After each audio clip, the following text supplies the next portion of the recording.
Imaginons la France d'après. On sait parfaitement bien que ce n'est pas 29 ministres autour d'un Premier ministre, que ce n'est pas un nouveau président de la République qui changera tout. Un mot, si vous me le permettez. Rien ne ressemblera plus à la France d'après l'élection présidentielle que la France d'avant. Et j'aimerais que nous apprenions à voir la politique modeste. On ne viendra pas à la privatisation. C'est clair, simple et net.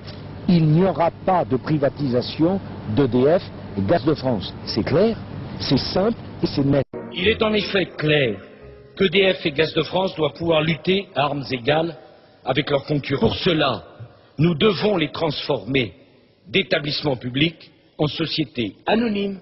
Et s'agissant de l'immigration, je veux aussi que les choses soient claires. Je n'ai jamais été, Christine O'Krent, pour l'immigration zéro. Il faut déclarer comme objectif le quota zéro d'immigration. Et cela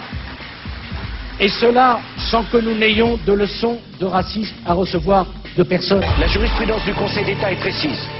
Pas de signe ostentatoire. Et Saint-Esprit descende sur ce bateau et son équipage. Amen.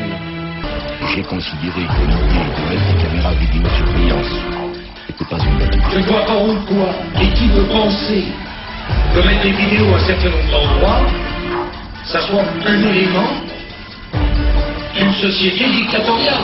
Fin 2005, les 330 salariés sont en colère. Leur cible numéro 1, Nicolas Sarkozy. Ils viennent d'apprendre que le ministère de l'Intérieur a choisi Auberture, une société privée pour fabriquer les nouveaux passeports français. Alors j'ai déjà vu des reportages malhonnêtes, mais de cette nature c'est assez rare. Je vous félicite. Il y a eu un appel d'offres, madame. C'est justement cet appel d'offres qui n'avait pas lieu d'être. Le Conseil d'État a en effet confirmé le monopole de l'imprimerie nationale sur la fabrication des documents officiels sécurisés, dont les passeports électroniques, et ceci selon une loi de 93 qui, ironie du sort, avait été signée par Nicolas Sarkozy, ministre du Budget à l'époque. Sur les 15 pays de l'Union avant l'élargissement, il y en a 14 qui ont un ministère d'immigration, un seul qui n'en a pas, c'est nous. Parmi les 14, 6 n'ont aucun ministère ou secrétariat d'État spécifique. En fait, il y en a un seul qui a quelque chose qui se rapproche un peu de ce que M. Sarkozy propose. Ce sont les Anglais. Vous aviez promis, en quelque sorte, que vous protégeriez énormément votre vie privée.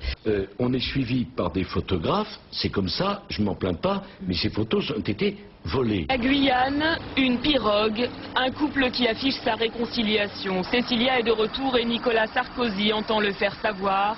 Il s'était engagé à rester discret et à ne plus mélanger les genres. Une promesse vite oubliée à 10 mois de l'élection présidentielle. Étudiant en droit, Nicolas Sarkozy trouve des petits boulots, un épisode que ses amis politiques adorent mettre en avant. Tous les membres de Neuilly vont pas bosser chez le fleuriste le week-end ou chez le glacier pour se payer leurs études. Aujourd'hui, ce mythe de Nicolas travaillant pour payer ses études fait un peu sourire sa maman. Il vivait dans un hôtel particulier dans le 17e avec un grand-père chirurgien et une mère avocat, c'était tout de même pas l'horreur. Dans le cours le plus chic de Paris, c'était pas vraiment le drame, hein, faut pas exagérer.